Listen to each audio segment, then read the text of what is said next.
शांत रहती हैं। बहुत सारे काम हमारे विद्यालय में सिखाए जाते हैं। सिलाई, कढ़ाई, बुनाई।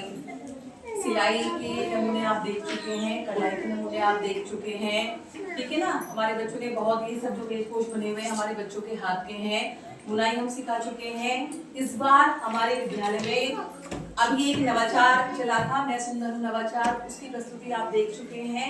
अब बताया जा रहा है जो वर्तमान में मीनाबंच में कार्य चल रहा है, वो कार्य है प्लास्टिक का कम से कम प्रयोग करना। तो प्लास्टिक का इस समय जो माहौल बना हुआ है हमारे विश्व में, वो ऐसा बना हुआ है कि अगर हम कहें ना कि ये प्लास्टिक युग है तो कोई बड़ी बात नहीं है, कोई अतिशयोक्ति नहीं है कि सच में प्लास्टिक युग हो चुका है। बच्चों की एक टॉफी से लेकर के घर का बड़े से बड़ा जो सामान है ना, वो प्लास्टिक में ही पैक होकर के आता है ना। बहुत सारे सामान तो ऐसे हैं जिनको किसी और चीज में लाना संभव नहीं है, लेकिन बहुत से सामान ऐसे हैं जहां पर हम प्लास्टिक का निषेध कर सकते हैं। हमें नहीं चाहिए बनने की जरूरत, लेकिन हम सब चल देते हैं खाली हाथ ऐसे यूं ही।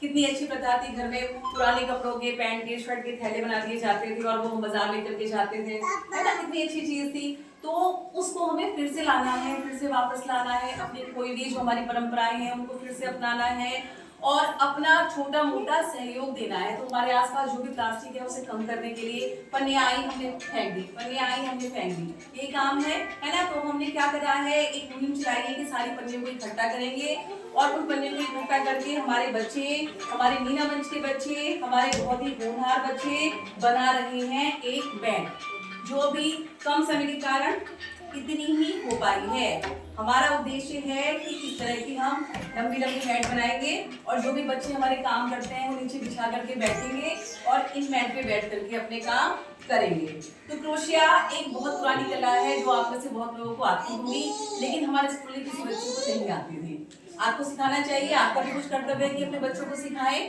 तो इससे ये एक तो फायदा ये हुआ है कि हमारे बच्चों को क्रोशिया चलाना आ गया है, ये और बाहर भी जो हमारे बच्चे हैं बहुत सारे बच्चों को क्रोशिया चलाना आ गया है, ठीक है।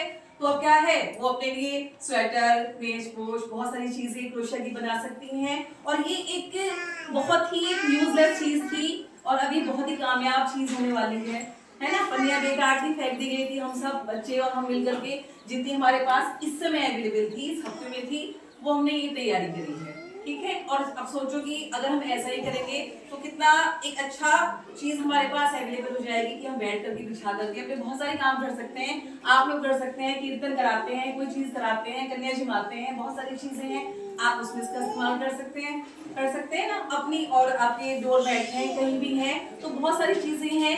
और ये तो सिर्फ एक इस्तेमाल था, प्लास्टिक का हम बहुत सारा इस्तेमाल जो हम कर सकते हैं। प्लास्टिक का पुनः उपयोग करना चाहिए। जो बोतलें हैं उसे कंटेनर के रूप में यानी कि सामान भर के रख दें, गमले बना लें, है ना, इस तरह से उसका इस्तेमाल करना चाहिए और कम से कम इस्तेमाल करना चाहिए, ठीक है।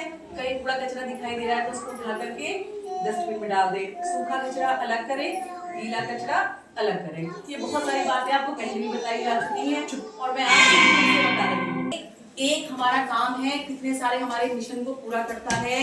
एक तो मीनाबंच के अंतर्गत बच्चों ने ये एक्टिविटी सीखी, क्रोशिया करना सीखा। दूसरा, पर्यावरण को बचाने के लिए हमने प्लास्टिक का सदुपयोग करना सीखा, दोबारा से उसे कहेंगे उपयोग करना सीखा। तीसरी बात क्या है, स्वच्छता पखवाड़ा चल रहा है तो किस तरह से स्वच्छता में हम अपना प्रतिभाग कर सकते हैं, है ना। और सबसे बड़ी बात, मिशन शक्ति जो चल रहा है, तो मिशन शक्ति काम करा किसने है, हमारी लड़कियों ने, हमारी बेटियों ने, हमारी परियों ने। समझ में आया। तो एक काम है, कितने सारे उसके फायदे हो सकते हैं। तो काम की जो व्यापकता है ना, वो उसके करने के बाद पता चलती है। तो इसी के साथ इनका जो काम है वो पता नहीं आप लोगों को कैसा लगा। और मैं कहूंगी कि आप लोग भी क्या करो, ऐसा नहीं कि घर में जो है खाली समय में एक दूसरे से बातें करने की टाइम निकालते, तो वो नहीं करना है, ठीक है। ये छोटी छोटी चीजें आप लोग को आत्मसात करनी है।